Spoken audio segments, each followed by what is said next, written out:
On va commencer à l'heure et c'est bien parce que nous sommes dans un timing particulier dans ces soirées carte blanche. Merci à tous et à toutes d'être avec nous, aussi nombreux ce soir. Merci à Adèle Lyon pour cet aller-retour Paris-Fort-Calquier, pour cette soirée.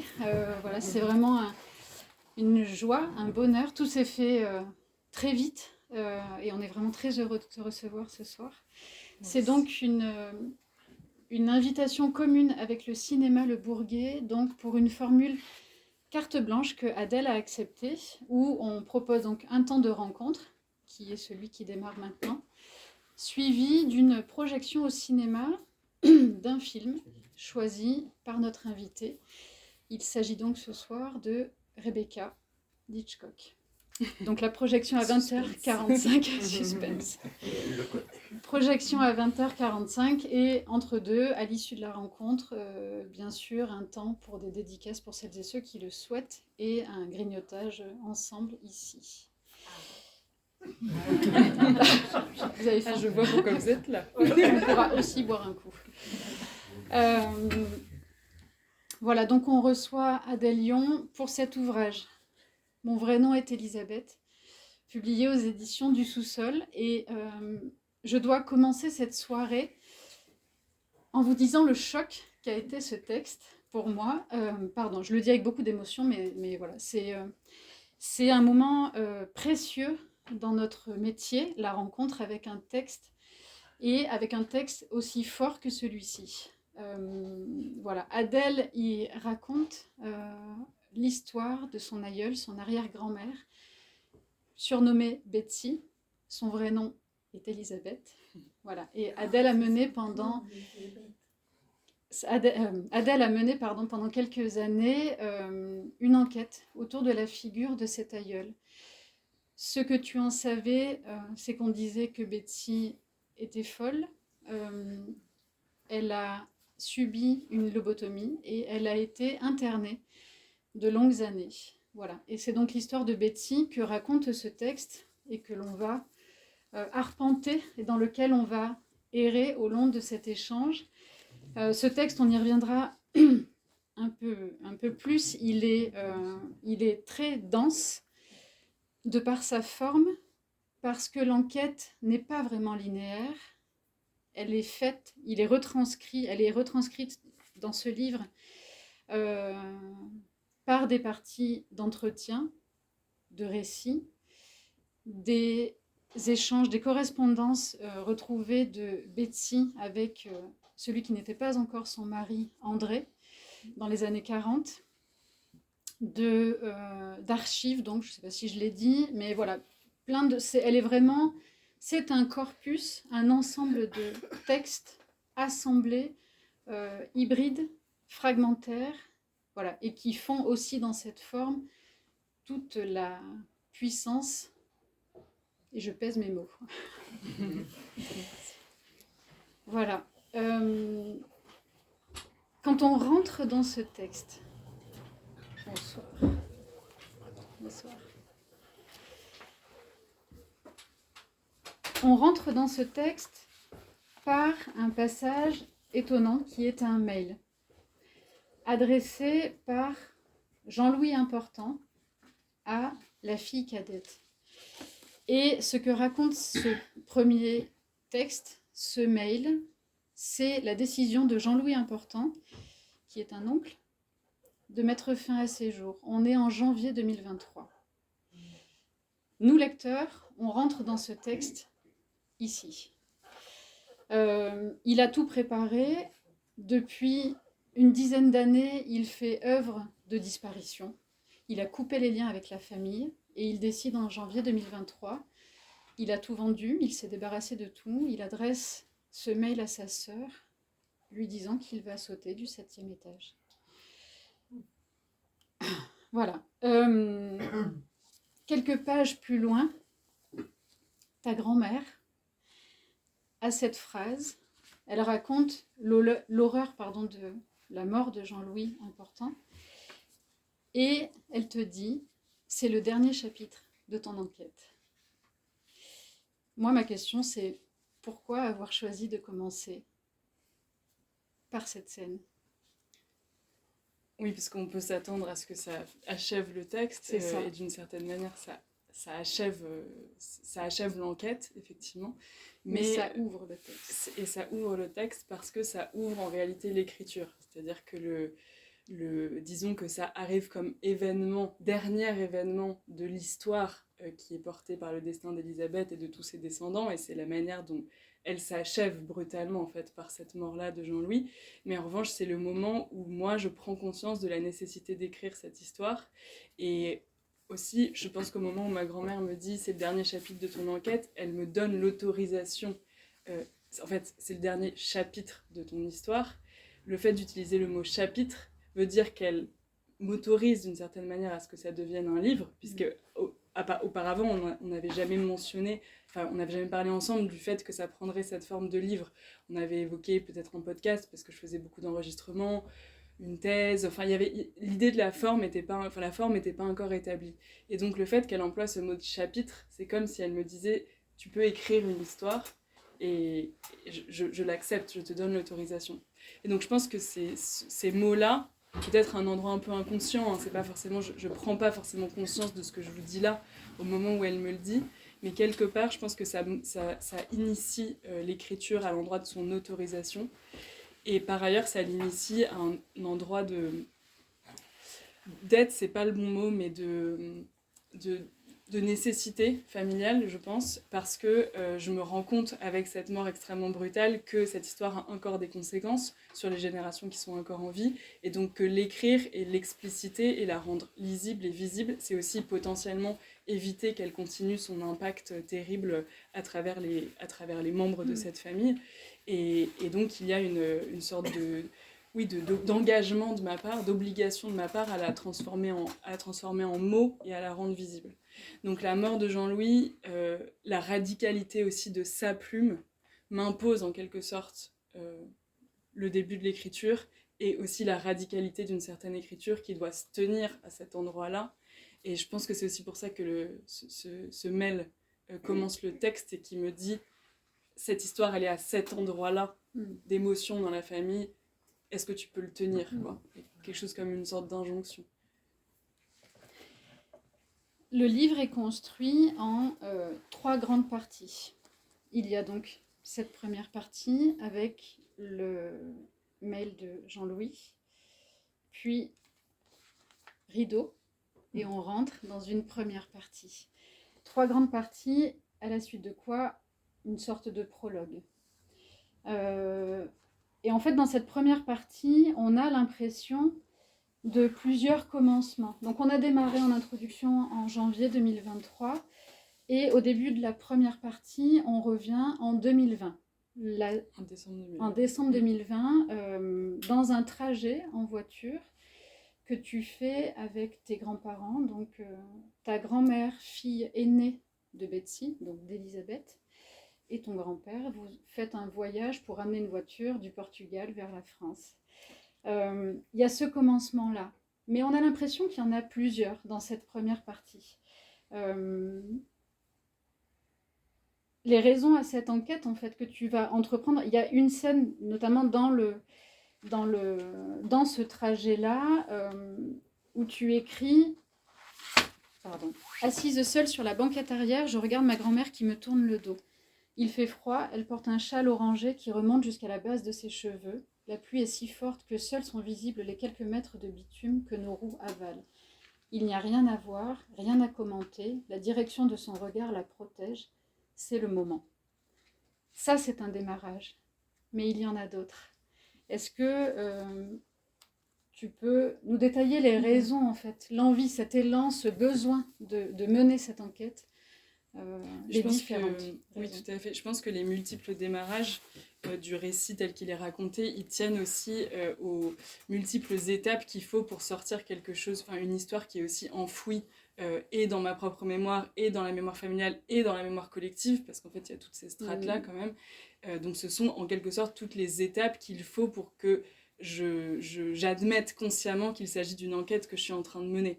Et en fait, j'aurais pu commencer au moment où je téléphone à Fleury-les-Aubrais pour essayer d'avoir le dossier médical, parce que je pense que cet acte de ma part de contacter cet hôpital, c'est le moment qui dit je vais le faire, je me lance dans cet abîme-là. Mais en fait, tous ces faux commencements, ces faux débuts, qui sont donc effectivement ce trajet depuis autour de Salamanque, depuis le Portugal jusqu'à Paris avec mes grands-parents, que sont aussi tout ce moment dans la maison en Bourgogne où je me trouve dans une relation amoureuse hyper malheureuse, que sont... c'est principalement ça, ces espèces d'errance autour de cette enquête qui est quelque part en moi. Je pense que ça a été important pour moi de les restituer parce que justement, c'est ce que font ce genre de récits familiaux, à mon avis. C'est-à-dire que c'est pas un objet dont on peut se saisir de manière parfaitement nette. C'est quelque chose qui se trame et plutôt que d'analyser la manière dont il est dissimulé un peu dans notre conscience, j'ai préféré simplement décrire les quelques moments où il avait subrepticement surgi, autour de quelles circonstances, avec quelle insistance. Et voilà, et donc ces premiers moments-là, en fait, ils disent cette manière d'être hanté par une rumeur, une sorte de malédiction familiale qui n'a pas encore vraiment de nom ni de visage. Et ils disent aussi mon hésitation à aller dans l'enquête, qui est due à cette espèce d'idée très partagée dans ma famille, mais dans d'autres aussi, je pense, qu'il y aurait une sorte de risque à s'approcher du thème de la maladie mentale, qu'elle serait potentiellement contagieuse, mais presque psychiquement, c'est-à-dire juste la regarder ce qu'il a pu arriver à cette femme, c'est prendre le risque de son propre basculement dans la folie.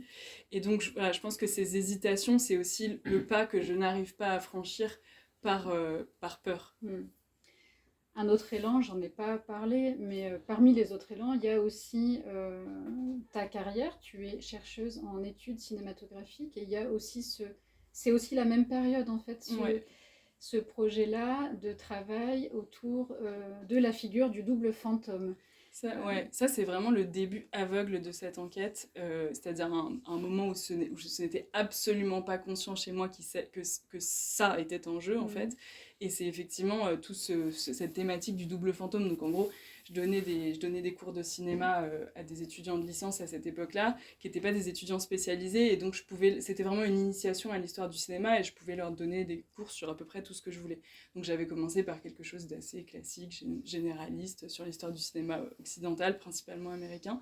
Et puis j'ai vu Rebecca dans ce contexte-là un jour, et en fait petit à petit c'est comme si Rebecca avait aspiré ou piraté l'intégralité de mon cours, parce que je me mettais à chercher des réécritures de ce film, et donc de ce motif du double fantôme, c'est-à-dire un récit d'apprentissage d'une jeune femme qui est redoublée par une sorte d'anti-modèle féminin. Donc cette espèce de duo féminin de la folle, d'un côté de la folle et de l'autre côté de la bonne épouse, en gros. Je me mettais à le chercher de manière comme ça, un peu obsessionnelle dans l'histoire du cinéma, si bien qu'à la fin, mon cours n'était plus qu'une sorte de traversée du motif du double fantôme dans le cinéma américain, quoi, globalement. Et on en parlera tout à l'heure. Oui. Et en fait, quand j'ai commencé sur cette enquête sur Elisabeth, je me suis pas du tout rendu compte tout de suite à quel point ces histoires étaient liées. Ce serait difficile pour moi de dire à quel moment exactement je m'en suis rendu compte. Je pense qu'il y a eu le moment où je comprends que d'autres femmes de ma famille avant moi, voire que toutes les femmes de la famille avant moi, ont aussi posé des questions sur Elisabeth, ce qui veut dire que je comprends qu'Elisabeth joue aussi ce rôle d'anti-modèle féminin pour les femmes de ma famille. Je pense qu'il y a ce moment-là, et je pense aussi qu'il y a le moment où, de manière quasiment j'ai envie de dire mystique, quoi, les motifs de l'existence d'Elisabeth se mettent à rejouer les motifs des films de double fantôme, avec notamment incendie, enfin je veux pas trop en dire, mais voilà, c'est comme si l'histoire se réécrivait à travers l'enquête que je suis en train de mener. Donc effectivement, d'une certaine manière, ce travail universitaire que je faisais sur les doubles fantômes, je pense que quelque part c'est le vrai début de l'enquête sur Elisabeth, mais à un endroit pas du tout conscient, et oui, un endroit pas du tout conscient. Mais c'est très important parce que si je n'avais pas fait ces enquêtes sur les doubles fantômes, je pense que justement la peur de la contamination dont je parlais avant aurait pris trop de place, et que parce que ce qui est important aussi dans le double fantôme, c'est toute la critique féministe de ce motif, et ce qui me permet de vous dire là aujourd'hui que c'est justement une figure de femme folle face à une figure de bonne épouse, parce qu'évidemment c'est pas Hitchcock qui dit ça, et justement cette déconstruction féministe de ces récits-là, c'est ça qui me fait avoir un doute sur le caractère de folle d'Elisabeth, et c'est ce doute qui met à distance la peur, et c'est ce doute qui me permet de rentrer dans l'enquête en fait. Il y a aussi cette phrase qui revient dans beaucoup d'entretiens menés auprès des femmes de ta famille, notamment une des tantes qui dit « À 25 ans, on a toutes posé des questions sur Betsy. » Et c'est aussi cette étape-là de ta vie. Ouais, ça c'est vraiment quelque chose qui m'a surprise, mais je pense que c'est ça aussi les ondes de choc de cette enquête. C'est au départ il y a juste ma propre peur, et comme beaucoup d'événements familiaux traumatiques comme ça, on a l'impression d'être isolé dans cette peur, parce que c'est ce que font les familles. Elles donnent l'impression qu'on est seul à vivre cette inquiétude-là. Enfin, c'est comme ça qu'elles se protègent de la dénonciation, justement. Donc au départ, j'ai l'impression d'être seule à vivre ça. Il y a une première onde de choc qui est ce moment où ma tante me dit toutes les femmes. Il y a une deuxième onde de choc qui est le moment où je mesure que c'est vrai. C'est-à-dire qu'à chaque fois que je vais interroger une femme de ma famille, je comprends qu'en fait, elle s'est construite dans la peur de devenir folle, et que du coup, tous ses comportements ont été en profondeur, mais vraiment en profondeur, impactés par cet anti-modèle-là, jusqu'à des stades vraiment très, très importants, quoi. Et après, il y a l'onde de choc plutôt de la société, quoi, qui est au moment où je me mets à expliciter ce travail que je fais depuis, en gros, 2 ans, quoi, en parlant avec des amis ou des personnes que je rencontre qui me demandent ce que je fais, tout simplement, et où je me mets à raconter ce travail, et où quasiment systématiquement je reçois comme réponse « Ah mais moi aussi j'ai toujours eu peur de ça parce que dans ma famille », et en fait je commence à comprendre que c'est un truc massif, quoi, dont j'avais pas du tout conscience au départ. Et au départ de ton enquête, dans cette première partie, il y a essentielle la question du tabou, de la parole et du silence. Tu demandes à ta grand-mère, tu as déjà parlé de l'histoire de ta mère avec quelqu'un? Elle dit non, je n'ai jamais parlé de l'histoire de ma mère avec personne. Un peu plus loin, le fils aîné d'Elisabeth, j'ai autant effacé que les autres, des souvenirs d'enfance je n'en ai pas. Dans notre famille, on ne parle pas beaucoup. Mon père ne parlait pas beaucoup. On n'est pas des gens qui racontons notre vie, surtout ne pas parler de soi. Et ma deuxième sœur, elle refuse de penser à ce sujet. L'histoire de ce tabou, c'est quelque chose du coup que tu décides, toi, d'explorer en allant vers les autres, en essayant de faire parler ceux qui se taisent depuis si longtemps. Ouais, mais en fait c'est beaucoup plus retors que ça. C'est-à-dire qu'au départ j'ai l'impression effectivement d'un secret, mais secret et tabou c'est justement pas exactement la même chose. Au départ j'ai l'impression qu'il n'a jamais été question d'Elisabeth. Ça c'est avant le moment typiquement où ma tante me dit on a toutes posé des questions sur Elisabeth, et en fait en commençant à interroger tout le monde je me rends compte que il a souvent été question d'Elisabeth, mais que les réponses étaient rapidement expédiées. Elle était folle, elle était schizophrène, ouais, on n'en sait rien. Donc en fait c'est un sujet qui arrive souvent sur le tapis et qui est aussitôt écarté, et c'est ce qui est très différent de quelqu'un qui n'aurait pas du tout existé dans la mémoire familiale. Et d'ailleurs le fait même, parce que Elisabeth est décédée en 1990 et moi je suis née en 1994, donc je ne l'ai absolument pas connue, le fait même que j'ai eu à ce moment-là cette ritournelle du mot Betsy dans la tête, du nom Betsy dans la tête, dit bien que c'est une figure qui circule. Pour quelle raison, c'est ce que j'essaye de comprendre, mais elle circule. Et voilà, c'est ce que je trouve frappant, c'est qu'en fait, maman, c'était un non-sujet, c'était une non-personne. En fait, c'est justement, c'est afficher l'absence, ce qui est très différent d'une absence radicale. C'est une absence qui est rendue visible. C'est le propre du fantôme aussi, de la hantise. C'est regardez, il n'y a rien à voir. Enfin, c'est vraiment ça. Et du coup... Voilà, c'est un peu ce mécanisme-là que je découvre, c'est comment, sous couvert de « on n'en parle pas », en fait, on en parle juste ce qu'il faut pour créer de l'inquiétude et pour avoir un impact sur le comportement des générations de femmes qui se succèdent. Cette femme, donc, tu parles de non-personne, tout autour d'elle, finalement, dans cette famille, tend à la maintenir dans un silence. Et sa vie est une espèce d'œuvre d'effacement. Mais c'est vraiment c'est intéressant d'entendre comment chacun parle d'elle J'ai noté quelques passages, quelques phrases. C'était une malade, mais c'était ma mère. Elle avait des marques de chaque côté du crâne sur les tempes. Pas la même maman que tout le monde. Une femme inoffensive, à la folie attendrissante. Belle, intelligente et lointaine. Un être au visage doux et calme. Il y avait toujours du monde autour d'elle qui l'écoutait, qui l'admirait. Victime du silence. Avec le peu d'éléments que tu avais au départ sur Betsy, finalement cette omniprésence un peu fantomatique, mais le peu de repères que tu avais sur elle, quelle femme tu as découverte au fil des entretiens et également au fil à la lecture de la correspondance qu'elle avait avec André. Deux femmes qui n'avaient rien à voir, justement, c'est ça qui est très perturbant, c'est-à-dire que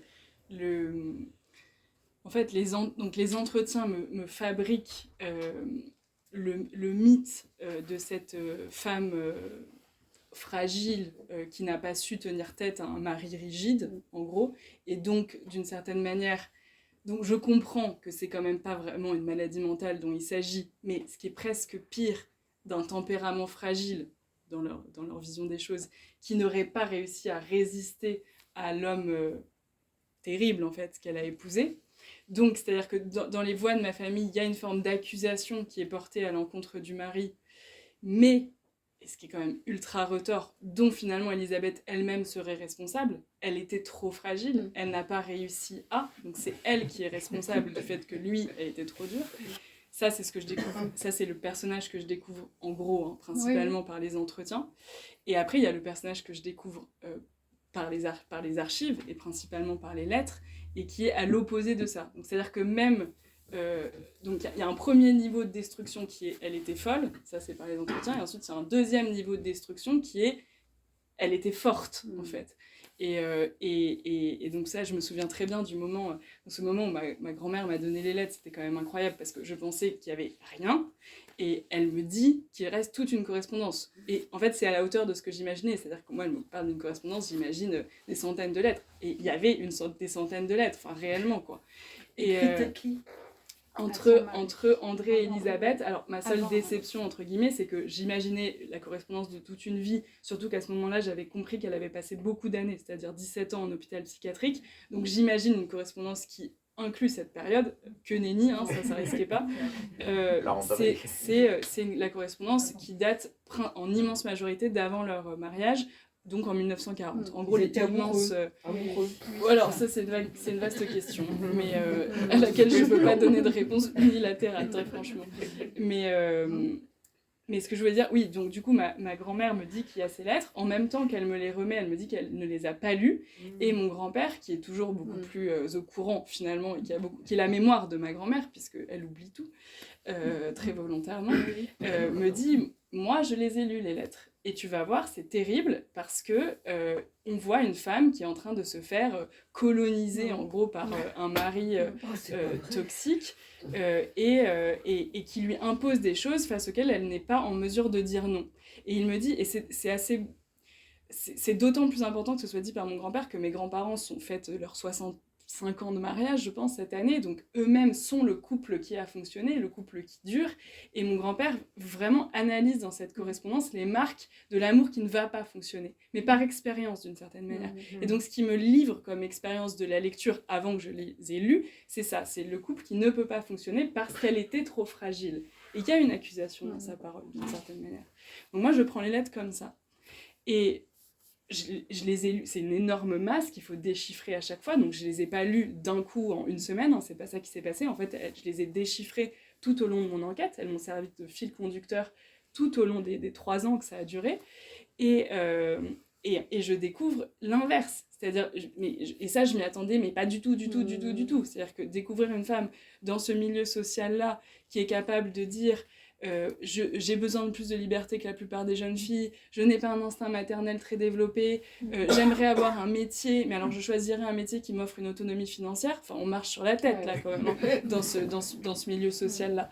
Donc en fait, c'est-à-dire que ça dépasse mes espérances les plus folles, en gros. et c'est là quoi, et c'est écrit sur le papier. Donc voilà, Et donc, en fait, pendant toute l'enquête, il y a cette espèce de deux Betsy qui cohabitent. Enfin, l'une est Betsy, je dirais, et l'autre est Elisabeth, justement. Betsy, c'est celle qui est fabriquée par les membres de ma famille comme la femme fragile et responsable. Et Elisabeth, c'est celle qui émerge des lettres et qui devient mon personnage à moi, et qui est cette femme qui est capable de dire non et qui est bousillée pour ça, en fait. Pardon, elle était double la correspondance ou vous n'avez que Betsy? Non, j'avais les deux. Ah, vous aviez les deux. Une chance.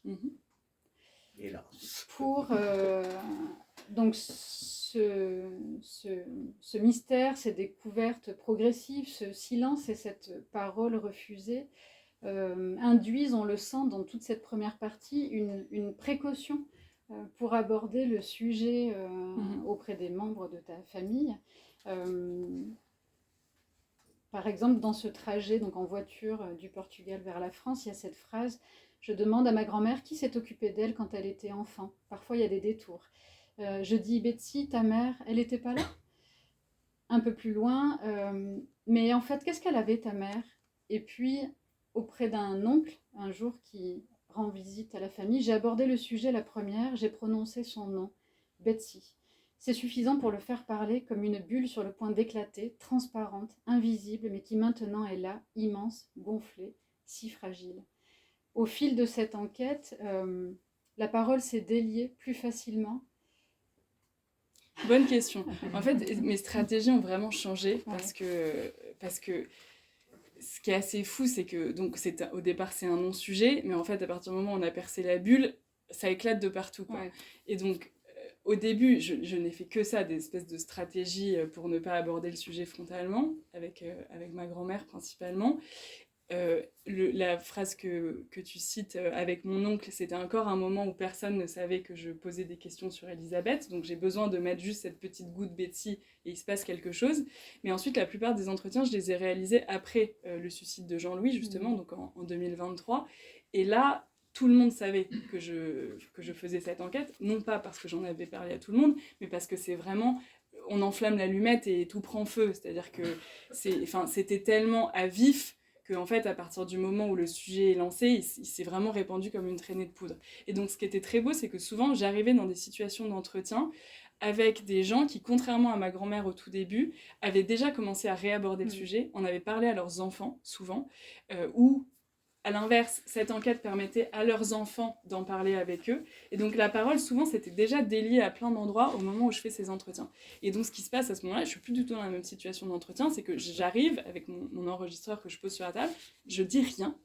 Et là se déverse un truc, mais vraiment de l'ordre de la logorée, du monologue de 3 heures, littéralement. Hein.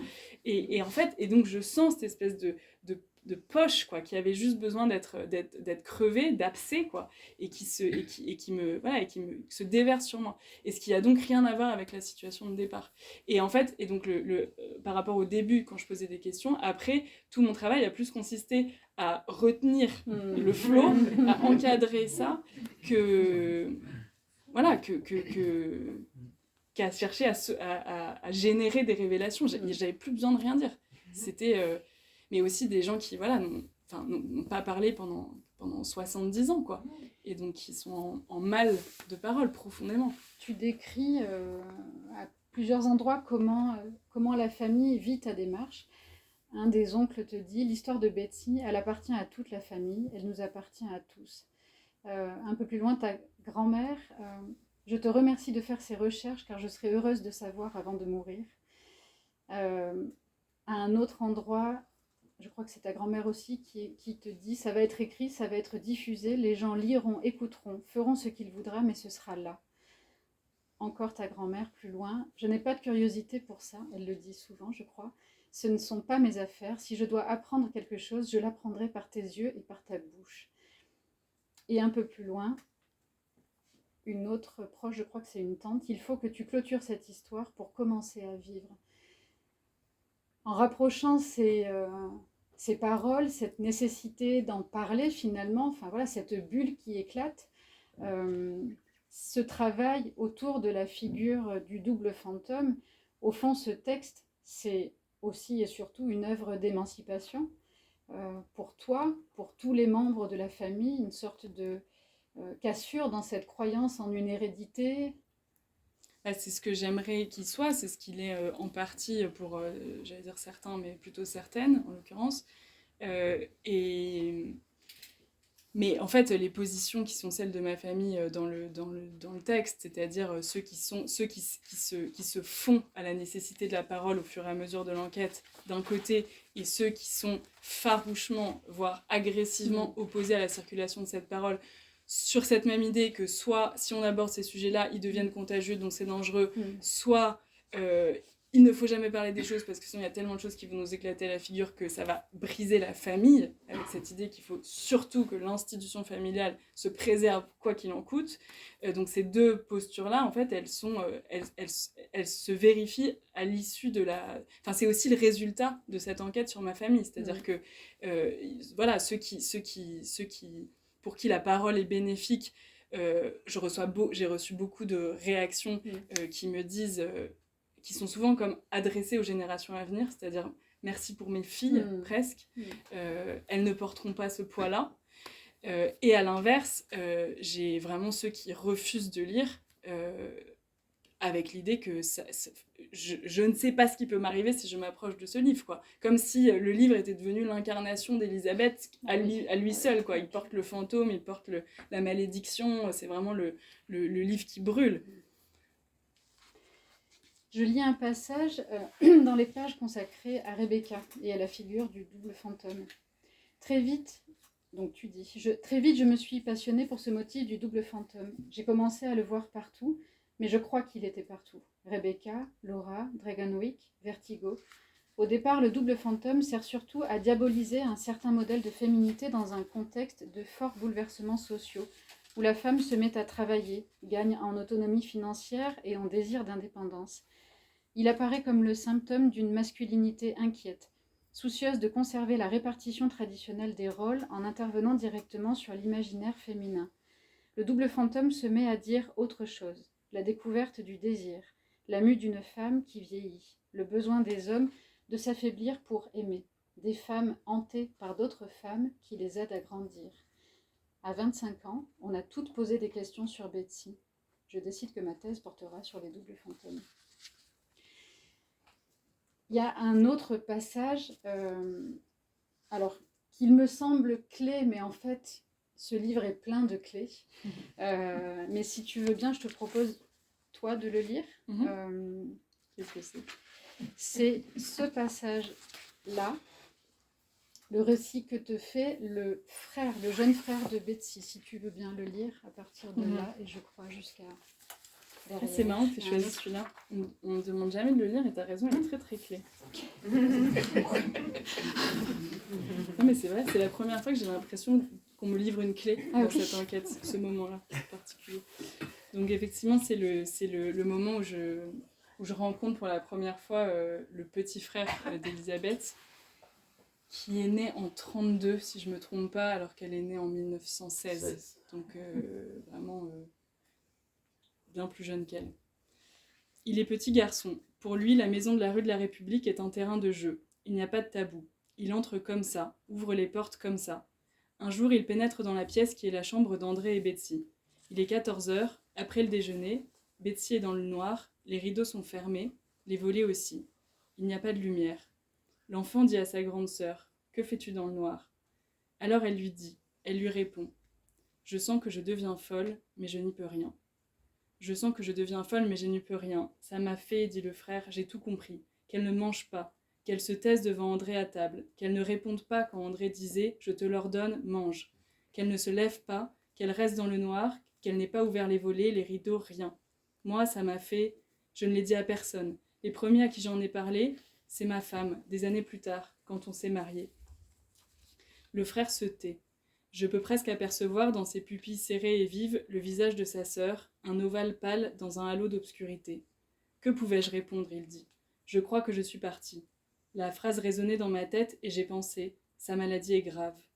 Mais je me demande si c'est une maladie qui se déclarait ou un manque de parole sur des sujets essentiels, des sujets dont elle n'avait rien dit à personne, même à sa famille, même à André. Je demande. Vous voulez dire que, pour vous, Betsy n'était pas vraiment malade ? Au sens où elle aurait été atteinte d'une véritable pathologie, le frère dit « C'est vrai qu'il y a un tempérament fragile dans la famille. Je sais qu'une de nos ancêtres a épousé son cousin Germain. J'ai un portrait d'elle quelque part. Elle était de la grande noblesse de l'époque, descendante de Charlemagne. J'ai un arbre généalogique qui le montre. Il vient peut-être de là, ce tempérament fragile, du fait que les nobles se mariaient beaucoup entre cousins germains. Ça a pu avoir des conséquences. J'avais aussi 2 tantes que mon père cachait un peu. Un tempérament fragile, mais pourquoi la question est-elle si délicate? Mais malgré tout, reprend le frère, il y a une grande descendance et peu de personnes sont dans cet état. On se demande toujours s'il n'y a pas quelque chose de foutu en soi, mais moi non, je ne crois pas. Il braque ses yeux dans les miens, ses larmes ont séché, elles forment de petites croûtes blanches à la naissance de ces globes. Il dit: je ne dis pas que l'attitude d'André explique toute la maladie de Betsy, mais ça aurait pu être bien différent. Pour moi, Betsy est une victime du silence. Merci. Tu veux que je commence? Si tu veux.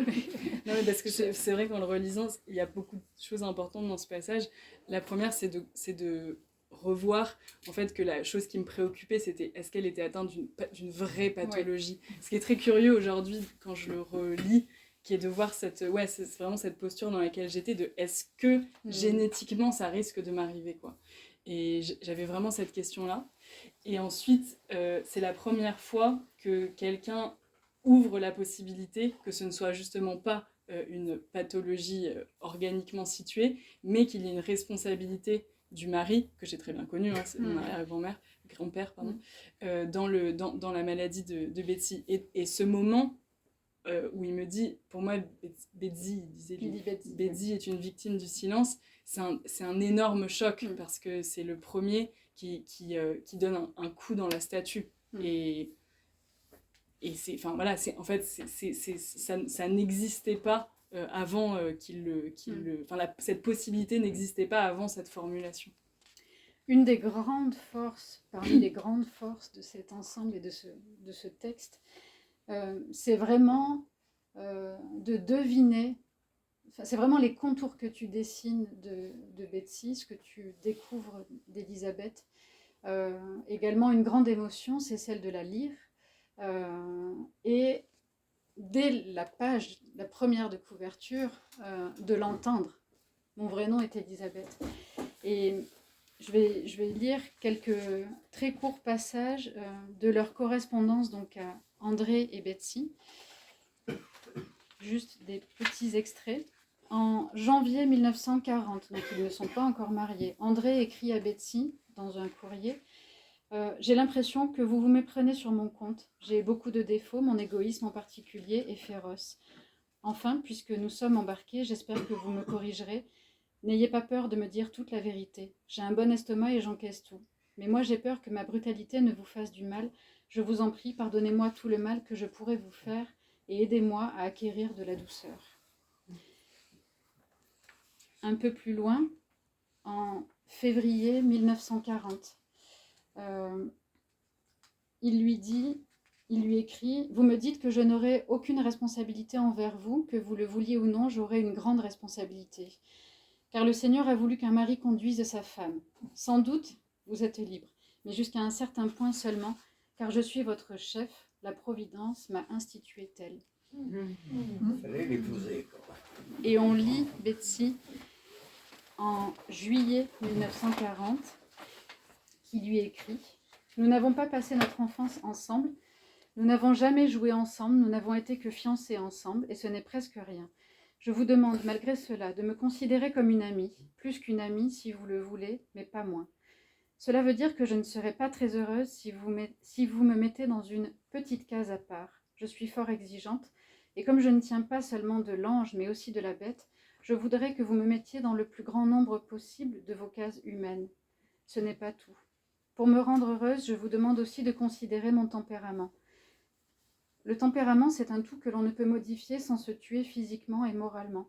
Pour cela, je suis obligée de vous demander de me considérer comme je suis, comme une personne qui a besoin de beaucoup d'air physiquement et moralement. Je ne peux pas vivre en vase clos.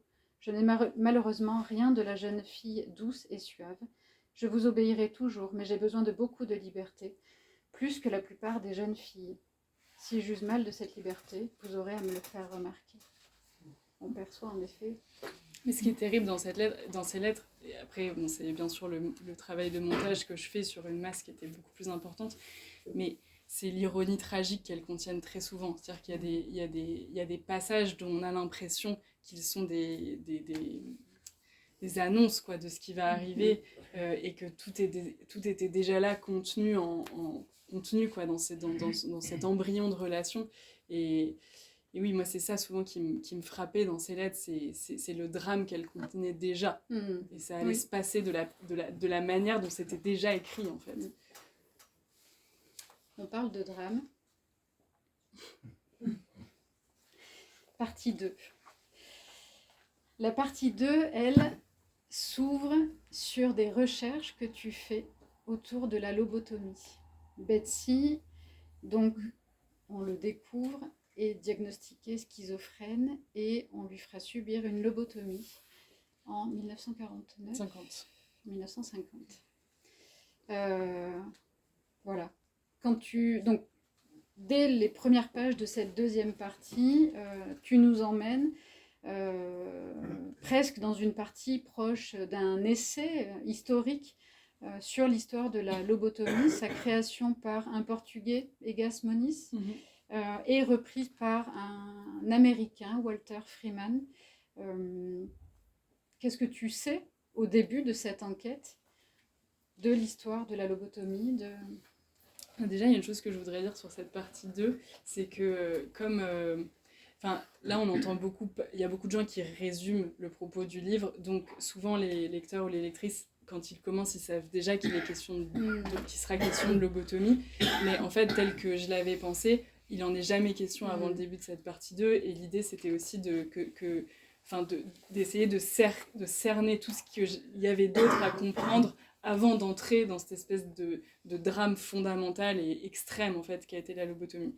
Et aussi de reproduire ce que j'ai vécu moi dans mon enquête, c'est-à-dire qu'en fait, globalement, je l'ai tenue à l'écart, la lobotomie, jusqu'au moment où j'ai été capable de la comprendre, en tout cas historiquement, par les recherches scientifiques que je faisais. J'ai voulu reproduire ça aussi dans la structure du livre, c'est-à-dire que je ne parlerai du moment lobotomie dans la vie de Betsy qu'à partir du moment où je l'aurais cerné scientifiquement et historiquement. Donc, c'était censé faire ça. Ensuite, oui, un moment, il a fallu que je me confronte à ce que ça voulait dire que cette opération. J'avais pas vraiment... pour moi, c'était un peu comme les électrochocs, c'est-à-dire c'était quelque chose de très violent, mais pas quelque chose d'irréversible. J'ai découvert plein... je veux dire, je suis tombée j'ai été de Karim Bonsila, quoi, en quelque sorte. J'ai d'abord découvert que ça avait concerné une immense majorité de femmes. J'ai ensuite découvert le parcours de cette opération, effectivement inventée au Portugal en 1936, mais surtout popularisée par cet homme qui était Walter Freeman, par le biais duquel c'est revenu en Europe. Et s'il n'en avait pas fait le traitement qu'il en a fait, ce serait sans doute jamais revenu en Europe, parce que la réception des Européens à l'époque avait été très mauvaise. Ils considéraient que c'était quelque chose de cruel et de barbare. J'ai découvert aussi, je pense que c'est ce qui a été le plus frappant pour moi, que contrairement à ce qu'on disait dans ma famille, mais aussi je pense contrairement à la représentation qu'on a dans le monde médical aujourd'hui de la lobotomie, c'est une opération dont les médecins... ce n'est pas une opération qui avait pour ambition d'intervenir sur la cause de la maladie mentale. C'est pas une opération qui se justifiait par le fait que les médecins pensaient que la maladie mentale était localisée quelque part. Et quand j'ai commencé... Quand j'ai commencé à m'intéresser historiquement à cette pratique, je croyais ça, j'étais persuadée de ça. Notamment parce que Freeman, donc j'ai passé 1 mois dans les archives de Freeman aux États-Unis, à Washington, et en fait, toute la première partie de sa carrière, où il travaille en France d'ailleurs, la Salpêtrière si je dis pas de bêtises, il cherche à démontrer la corrélation de certaines maladies mentales avec certaines formes physiologiques de corps. Donc il récupère les corps de malades mentaux morts à la morgue, et il fait des sortes de schémas très précis pour essayer de corréler comme ça les formes physiques et les maladies. Donc il est dans cette exploration organique de la maladie mentale, et en fait il bascule à un moment en se rendant compte que la lobotomie n'intervient pas sur les causes, mais qu'au contraire elle intervient juste sur les effets. Et donc ce que je découvre avec beaucoup d'étonnement pendant cette enquête, c'est qu'en fait les médecins de l'époque savaient très bien ce qu'ils faisaient, et que c'est juste une hiérarchie éthique est pas du tout la même que nous aujourd'hui. C'est-à-dire qu'ils avaient totalement conscience qu'ils diminuaient les malades. Ils disent explicitement que c'est ça qu'ils font, mais qu'un malade diminué vaut toujours mieux qu'un malade embêtant, enfin, pour le dire gentiment. Et voilà, et donc cet arbitrage-là, en fait, il est fait de manière extrêmement consciente à l'époque. Et ce qui fait que je comprends aussi qu'il est fait totalement consciemment de la part d'André, dont quand même la découverte très choquante de mon enquête, c'est que André prend la décision de la lobotomie de Betsy, évidemment contre son avis à elle, mais aussi contre avis médical, donc il est complètement l'instigateur de ça. Et en fait, il y a une toute petite phrase dans une méditation d'André qui dit que Betsy guérisse vite ou rappelez-la à vous, il parle à Dieu. Et en fait, cette petite phrase-là, elle dit exactement le même arbitrage que les médecins, c'est-à-dire le but n'est pas de traiter la cause de la maladie mentale, mais il vaut mieux que cette personne meure plutôt qu'elle continue à être de la manière dont elle est et qui ne me convient pas. Et donc il y a vraiment un lien entre ce que je découvre historiquement de cette pratique et de la raison pour laquelle André décide de la faire. Tu écris, la question n'est pas est-ce que la lobotomie guérit? La question n'est pas non plus tout à fait est-ce que les symptômes ont disparu? La question est est-ce que la lobotomie permet de limiter les préjudices que le comportement du malade porte à son entourage? Ainsi, à la suite d'une lobotomie, une patiente est déclarée guérie en fonction de sa seule capacité à évoluer dans un milieu sans en troubler l'ordre. Une patiente considérablement apathique, mais qui ne présente plus les symptômes pour lesquels elle a dû être internée en premier lieu, c'est-à-dire avant tout les symptômes de violence envers elle-même, envers son entourage ou envers le personnel de l'asile, est une patiente guérie. Cela implique donc que diminuer cognitivement ou affectivement un individu a dans certains cas moins d'importance que de le rendre conforme aux exigences de la communauté sociale. Sur la hiérarchie des risques, la mort ou l'incapacité mentale de certaines patientes passe après le désagrément que représente leur comportement.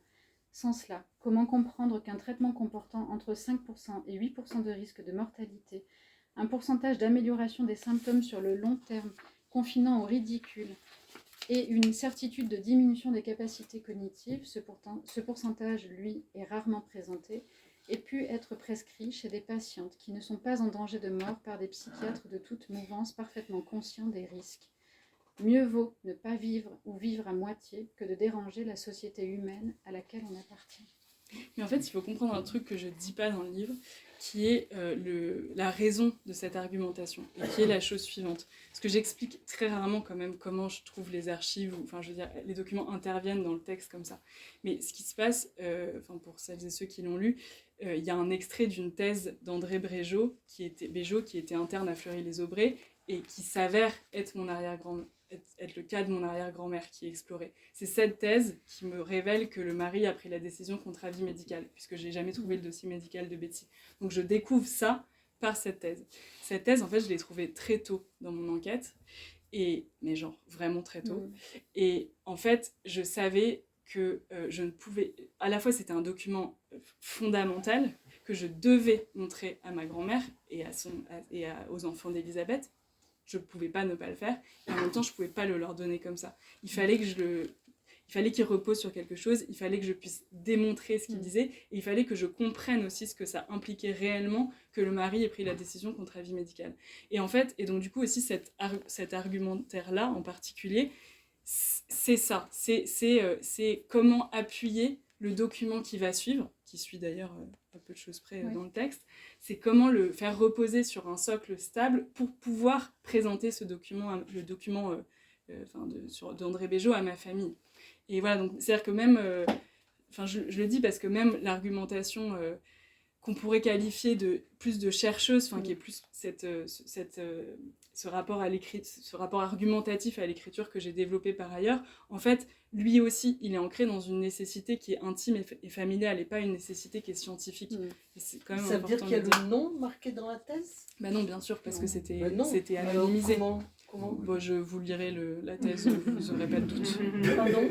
En lisant le document, vous n'aurez aucun doute. En fait, toutes les dates de naissance des enfants correspondent, le milieu social correspond.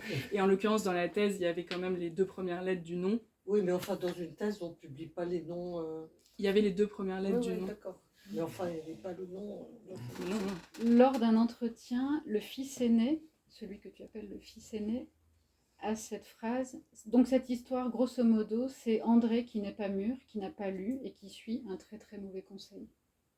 C'est ça, la lobotomie de Betsy. Ouais, ça c'est le déni. Le fils aîné. Mais en fait, et ce qui est fou, c'est que justement à ce moment-là, quand il me dit ça dans l'entretien, c'est le moment où je lui ai mis sous le nez le document d'André Béjot. Ah bon, qui suit un très mauvais conseil, bon, regarde ça. Quoi. Il m'avait bien énervé aussi. Et en fait, ce qui est fou, c'est que même, donc il prend connaissance du document et ça change pas sa version de l'histoire. C'est-à-dire que ça reste malgré tout, oui, d'accord, il a pris la décision, mais en fait, il a quand même été manipulé par quelqu'un d'autre, ça vient quand même d'ailleurs, etc. Mais ce qui n'est pas totalement faux à un endroit, et c'est aussi pour ça que je vais chercher l'histoire de Freeman, c'est que comme, en gros, Freeman, il contourne la voie scientifique, vu que les scientifiques sont contre cette pratique, en utilisant la voie grand public, c'est-à-dire la presse populaire de l'époque, c'est très probable que ça arrive aux oreilles ou aux yeux d'André par ce discours médiatique-là, qui est de décrire la lobotomie comme l'opération miracle. Donc, d'une certaine manière, il est en quelque sorte manipulé par une certaine documentation de l'époque qui, effectivement, lui donne une fausse vision de ce que fait cette opération. D'un côté. D'un autre côté, il est quand même capable d'écrire que Betsy guérisse vite ou alors rappelez-la à vous. Donc cet arbitrage, il le fait quand même. Et il le fait pas seul parce que le beau-père est un petit peu... D'après la thèse. Le beau-père est pas net et c'est un homme très intelligent, polytechnicien. Les autres psychiatres lui ont dit de ne pas le faire. Donc il a une certaine volonté de destruction et vous jugez jamais la personne, ce qui est admirable. Il y a quelques pages plus loin un document d'archives que je ne vais pas lire complètement, qui est le livre de la loi.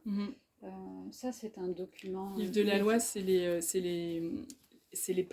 qu'il y a un placement qui n'est pas volontaire de la part de la patiente, donc soit un placement par un tribunal, soit par un tiers, on remplit un document qui s'appelle à l'époque le livre de la loi et qui justifie en fait ce placement contre la volonté de la patiente. Et tu retrouves celui daté de 1951 qui concerne Elisabeth. Oui. Et d'ailleurs, il faut faire attention dans les termes parce que ce n'est pas un placement libre, mais ils appellent ça placement volontaire quand en fait c'est à la demande d'un tiers. Donc c'est très mal fichu. Et ce document révèle des choses assez... je le lis par morceaux. Dans les certificats médicaux, certificat d'admission, je sous-signais Dr F. Derouet, demeurant rue du Bœuf Saint-Paterne à Orléans, certifie avoir examiné ce jour Madame N, née C, âgée de 34 ans, et avoir constaté qu'elle était atteinte de troubles mentaux avec attitude mal adaptée, autoritarisme morbide, troubles du comportement et incapacité à une vie sociale normale. Cet état relève d'une schizophrénie d'évolution déjà ancienne qui a été traitée par insulinothérapie et par lobotomie. L'état de cette malade nécessite son hospitalisation sous les régimes de la loi du 30 juin 1838 pour recevoir les soins appropriés. Certificat d'entrée, est atteinte de schizophrénie stabilisée par insulinothérapie et lobotomie, prédominance de troubles thymiques avec intolérance aux contraintes sociales, familiales ou autres, refus d'appréciation objective des situations, autoritarisme, irritabilité à maintenir. Ça c'était juillet, donc 51. Certificat de quinzaine, est atteinte de schizophrénie, est apparaissant actuellement stabilisée, inadaptabilité sociale très marquée avec intolérance aux contraintes, inconscience de la situation réelle, réaction impulsive à maintenir. Ce texte-là, il révèle quelque chose de très profond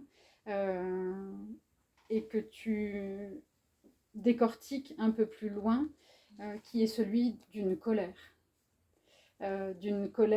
très présente. Et ces pages-là sont vraiment très fortes. Si tu veux bien, on en lira un passage aussi.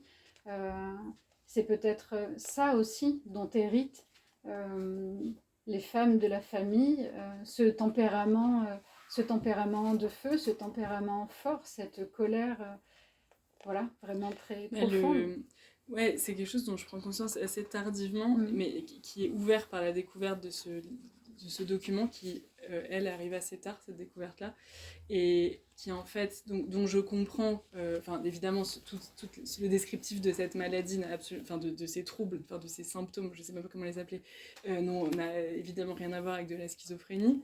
Je pense qu'à ce moment-là, je fais le lien entre ça et des expressions qui sont déjà utilisées dans la thèse de Béjot, où justement il mentionne des colères à l'égard du mari. Donc c'est à ce moment-là que je commence à apercevoir la situation, enfin en tout cas explicitement la situation qui est celle d'une sorte de rébellion aux tâches de bonne épouse et de bonne mère, quoi. Enfin, oui, voilà. Elle donne insatisfaction sur ces aspects-là, disons. Et ensuite, ce fil de la colère, il se tisse, il éclate au moment où, à la toute fin du texte, je vais à Lourdes rencontrer une nièce d'Élisabeth qui me parle de la colère d'Élisabeth à sa sortie de l'hôpital psychiatrique. Et petit à petit, c'est toutes ces pierres qui sont ajoutées jusqu'au moment où ma propre colère éclate, où ça en fait trop, en quelque sorte, et où c'est comme, ce fil de la colère, c'est la manière dont c'est l'autre héritage, c'est le nouvel héritage que je décide de recevoir de la part d'Élisabeth, en quelque sorte. Ce ne sera pas la schizophrénie génétique, ce sera la colère. Tu écris à la suite de ça, quand la colère me gagne, ou disons plutôt une fois que la colère m'a gagné, je pense à Betty. Oui, parce que la colère est un sentiment qui est très, très fréquent, auquel je suis très habituée dans ma famille, dans des formes comme ça, explosives, injustifiées, extrêmement tonitruantes, et c'est une sorte de blague familiale, c'est aussi une ritournelle familiale comme Betty. Ah, machin, il faisait des colères vraiment impressionnantes. Ah, mais qu'est-ce qu'il était colérique. Ah, et puis ton père, quand il était gamin, qu'est-ce qu'il était colérique. Donc c'est aussi une ritournelle familiale qui revient très souvent, et dont j'ai hérité. Enfin, je veux dire, moi aussi, je fais des colères, quoi. Et en fait, et justement, il y a une sorte de rencontre, quand je découvre ce document, il y a une sorte de rencontre entre les colères que je vis et pour lesquelles je ne suis pas jugée, parce que, comme je le dis, je suis bien entourée et je vis pas à la même époque, par chance, parce que je veux dire, aujourd'hui, il y a encore des femmes qui ont des colères pour lesquelles elles sont jugées, ça n'a pas disparu, et je comprends, et en fait, je pense que c'est le moment où je suis prise d'empathie au sens profond pour Élisabeth, c'est-à-dire où je me mets à sa place, où je vis quelque chose qui peut ressembler à ce qui a produit son destin épouvantable, et le fil il se crée à cet endroit-là, mais vraiment à travers le temps, quoi, comme je me retrouve à sa place, mais avec des conséquences qui ne sont pas les mêmes. C'est ce passage-là, tu écris. Je me souviens avec précision de chacune de mes colères, des circonstances qui les ont produites, des mots que j'ai prononcés, des gestes que j'ai effectués. Je me souviens de ceux à qui s'adressaient ces colères. Certaines nuits, en rêve, je suis furieuse, enragée. Je suis réveillée par l'éclatement de la rage dans ma poitrine, par l'écho de mes insultes. Heureusement, il n'y a plus personne dans mon lit pour s'en étonner. Je dois éviter l'objet de mes colères pendant plusieurs jours. Mais désormais, ce qui advient après la colère, non pas après. Ce qui advient au milieu de ma colère, ce qui s'ouvre en son centre comme un trou noir, c'est qu'au fond de moi, la question se dépose d'abord doucement sans trop insister, parce que je suis une femme, parce que j'ai bientôt 30 ans, parce que je viens d'une certaine famille, parce que j'ai reçu une certaine éducation, disons. La question se pose en partie pour ces raisons factuelles, biographiques, qui me rapprochent de Betty, et en partie pour d'autres raisons sociales, structurelles, qui m'apparaissent dorénavant évidentes. La question s'impose finalement à moi, aurais-je pu être jugée pour ces colères ?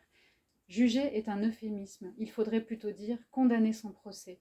Et à cause de cette question, le sentiment qui naît au milieu de ma colère, qui souffle sur son brasier jusqu'à me faire sortir les flammes de la bouche et des narines, c'est la rage, une rage qui me monte de l'estomac et emporte tout sur son passage lorsque je comprends que pour de tels accès de fureur, d'autres avant moi ont pu être jugés, c'est-à-dire, comme je l'ai écrit plus haut, condamner son procès. C'est bien que tu arrives au bout de ton souffle à la fin, parce que je pense que c'est exactement comme ça que... cette phrase, quoi. Je pense que je l'ai écrite justement avec exactement dans cet endroit-là, quoi. Et c'est le rythme avec lequel tu lis, c'est vraiment ça. Au bout d'un moment, ça bloque, et presque dans l'écriture aussi, quoi. J'essaie de la tirer jusqu'au bout, quoi. Ouais. Qu'est-ce que ça fait si on tire ce sentiment jusqu'à son extrême explosion. Rideau. Troisième Non, partie. la troisième partie. Troisième partie. C'est Orléans. C'est bien rangé. Cette troisième partie qui s'ouvre donc sur une note d'internement de l'établissement psychothérapique du Loiret. C'est donc Fleury-les-Aubrais dont tu parlais tout à l'heure. Cet institut dans lequel Betsy sera internée 17 ans.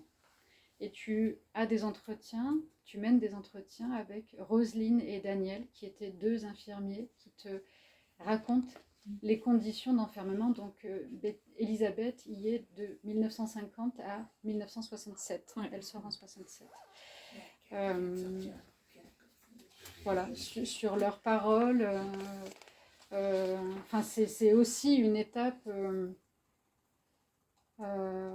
Les conditions dans lesquelles les malades étaient.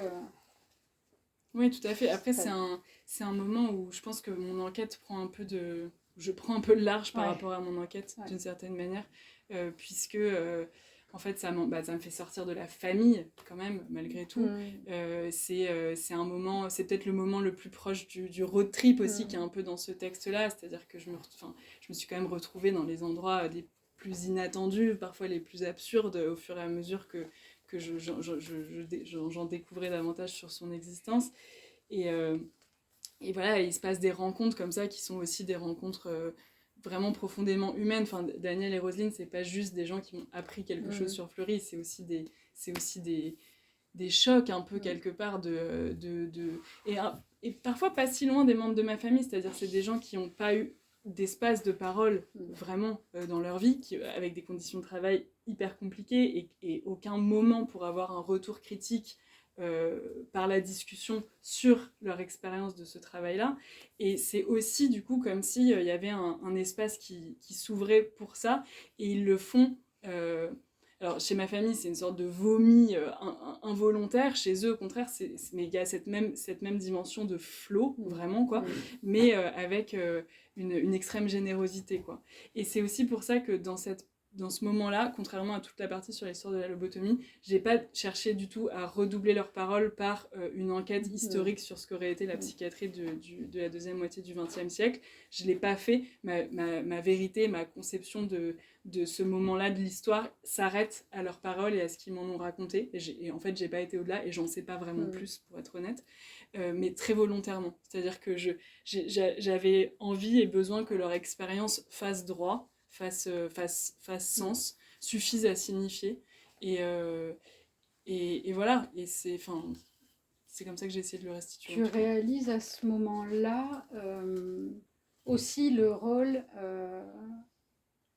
d'un médecin et aussi de l'évolution en fait des traitements et de la perception des malades, de la maladie mentale et de la psychiatrie et du soin, comment envisager en fait de laisser sortir les malades, envisager un retour à la vie sociale. Il y a aussi tout ça dans cette partie-là. Et en fait, qui prend un sens, mais en fait qui traverse tout le livre et toutes tes réponses, qui est l'aspect politique finalement de la vie et de la souffrance d'Elisabeth tout au long de sa vie, qui est celle d'une époque, qui est celle de choix, qui est celle d'une société. C'est quelque chose on part d'une enquête familiale et en fait on se retrouve avec ça, quoi, quelque chose qui dépasse peut-être la seule sphère familiale. Et moi j'y trouve là un des ingrédients de ce choc qui a été pour moi ton texte et ton enquête, au-delà du fait qu'il est brillamment écrit et très bien mené et tout ça, mais voilà. Mais 2 choses à dire là-dessus. La première, sur la sortie d'Elisabeth, c'est que, évidemment, dans cette manière de dédouaner la famille, ce qu'on disait, c'est qu'elle était sortie au moment où les médicaments avaient pu la calmer. Je découvre que les neuroleptiques, tout ça sont inventés à la fin des années 50 et commencent à circuler à la fin des années 50 et qu'elle sort en 67. Donc déjà, il n'y a aucun lien entre les deux. Premièrement, et deuxièmement, que ça c'est mon grand-père qui me le dit, mais même il me l'a dit après avoir lu le livre, qu'en fait elle était présente à chacun des mariages de ses enfants. Donc en fait, elle était complètement capable de sortir pendant les 17 ans qu'ont duré sa réclusion, et que celle-ci ne se justifiait pas du tout par son incapacité sociale, mais bien par le fait que la famille l'avait tenue à l'écart. Ce qui est, et l'autre chose, c'est que justement cette manière de traiter les femmes, mais presque on peut dire les personnes qui dérangent, en les mettant ailleurs dans un espace qui leur est dédié, qui est clos, qui est fermé, et de manière complètement acceptée et normalisée par la société, ces gens-là n'appartiennent pas à notre monde, ils appartiennent à un monde à côté. Ça, c'est le, enfin voilà, c'est une structure de l'organisation de la psychiatrie de l'époque que je découvre à ce moment-là. Et oui, ce que je voulais dire aussi, c'est que, enfin, c'est effectivement le moment où mon enquête prend une dimension collective, mais pas tant parce que, enfin, je sais pas comment dire, ça reste très ancré dans le sens où c'est parce que c'est le moment où je découvre plein d'autres destins de femmes, notamment avec ce moment que je passe dans les archives de Bonneval, où je trouve d'autres dossiers de femmes qui ont été lobotomisées, sachant que j'ai jamais trouvé le dossier d'Elisabeth. Et donc vraiment, je tombe sur... elles ont des prénoms, quoi. Jeanne, Françoise, Albertine, enfin, j'en sais rien, mais je veux dire, elles ont des prénoms. Et même pour moi, dans mon cas, j'ai vu leur nom. Enfin, je veux dire, j'ai vu des identités, j'ai vu des personnes. Et du coup, ça prend une dimension collective, mais pas abstraite. C'est juste que la voix d'Elisabeth se remplit, quoi, se compose de plein d'autres voix de femmes et aussi d'hommes quand même, parce que j'ai trouvé des enfants, enfin je veux dire, il y a aussi des hommes. En tout cas, elle se compose de toutes ces voix-là, et donc c'est une dimension collective, mais à un endroit je sais pas, de fulgurance de la sensibilité qui est quand même très incarnée, quoi. Et c'est pareil dans la vision que me transmet notamment Roselyne de la psychiatrie de la deuxième moitié du XXe siècle, parce qu'elle n'a jamais des discours généraux. Elle me raconte l'histoire de Micheline, elle me raconte l'histoire de Simone, elle me raconte... C'est toujours des récits qui sont associés à certaines figures qui ont été importantes pour elle et qui jouent un rôle dans son histoire. Donc c'est pareil, c'est-à-dire que c'est vraiment des figures, c'est vraiment des personnages. Est-ce que tu voudrais bien lire encore un passage Celui qui commence ici. Ça va? Ouais. Jusqu'à ici. Donc ici. Il y a un crochet derrière. C'est vraiment la fin. C'est vraiment on arrive vers l'épilogue. Mais c'est vraiment l'état dans lequel je suis. En fait, c'est le dernier passage que j'ai écrit, en réalité. Écrit, pas retravaillé, mais écrit. Et c'est vraiment l'état dans lequel je suis quand je finis ces pages. J'ai tant écouté les voix des membres de ma famille, j'ai tant lu les lettres et les généalogies, que mon cerveau est devenu comme ces dossiers médicaux des archives psychiatriques, des chambres d'écho dans lesquelles résonnent à 100% tout le temps leurs paroles à eux. Lorsque je parle, ce sont leurs expressions qui sortent de ma bouche. Certains de leurs syntagmes sont pertinents pour tout, des formules sans contenu, par lesquelles ils lient leurs phrases les unes aux autres et qui se présentent naturellement à mon esprit, pour un rien. Je m'entends les dire, je me vois les écrire. Aujourd'hui, j'ai l'impression d'être devenu le corps familial, que toutes leurs voix coexistent en moi et me parlent. État de schizophrénie avancée, syndrome des personnalités multiples, version familiale. Considérés sous un angle intime, les documents d'archives sont d'une cruauté inouïe, des lacunes organisées, des récits qui omettent de dire qu'ils en sont et se parent des habits de la vérité à grand renfort de tampons et d'entêtes. Voilà. J'ai voulu penser l'appeler par l'enquête et je me suis trouvée doublement en colère, écrasée par leurs voix pleines de silence, écrasée par leurs archives pleines de silence. Que sommes-nous capables de mettre en place pour ne pas voir la souffrance, pour qu'elle ne nous affecte pas? Quels édifices, quelles institutions pour la tenir à distance? J'ai cru retrouver Betsy par l'archive, par l'enquête, j'ai ouvert une béance dans laquelle tous leurs récits sont venus s'écrouler, les uns après les autres. Comprendre ne résout rien. Quand la nièce de Betsy m'a dit ces mots, j'ai cru que par comprendre, elle entendait, comme on me l'a toujours appris, reconstituer une chaîne logique d'événements expliquant le passage d'un point A à un point B. Aujourd'hui, je sais que par comprendre, elle voulait dire accroître sa palette affective de l'expérience de l'autre, acquérir la capacité soudaine et foudroyante de se mettre à sa place. L'histoire de Betsy m'a mise hors de moi, intensément et intégralement hors de moi. La colère est arrivée doucement, quelques jours par mois, puis quelques jours par semaine, puis elle s'est installée. La colère est ce que nous avons en partage, nous, les descendants de Betsy, ce qu'elle avait, elle, avant, ce qu'on lui a pris et qui vomit en nous. Est-ce pour me mettre à sa place que je découpe des morceaux de viande dans des carcasses glacées? Quand je cuisine, est-ce que moi aussi je comble le vide? Si je crie de toute ma gorge, si je ne reconnais pas l'homme auprès duquel je me lève le matin, si je fuis la maison, la famille, les enfants, est-ce que ça fait de moi une folle? Si je suis trop, est-ce que ça fait de moi une folle? Merci. C'est fort, ouais. Je vous propose, en guise de conclusion, cette phrase dans les pages de remerciements. Tu remercies toutes les femmes qui, au cours de ce voyage et au-delà, t'ont fait part de leur expérience de la maladie mentale, de la peur, de la menace, du découragement, du poids familial, du silence, de la colère. Tu écris « Je remercie toutes celles et ceux qui apercevront leur histoire dans le creux de celle-ci. Ce livre est pour nous, qu'il nous libère. » Merci.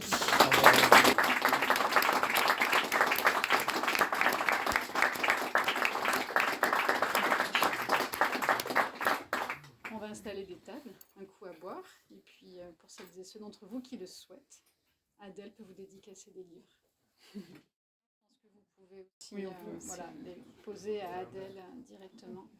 Et donc je rappelle la projection à 20h45 au cinéma. Et je présenterai Rebecca Voilà. au cinéma.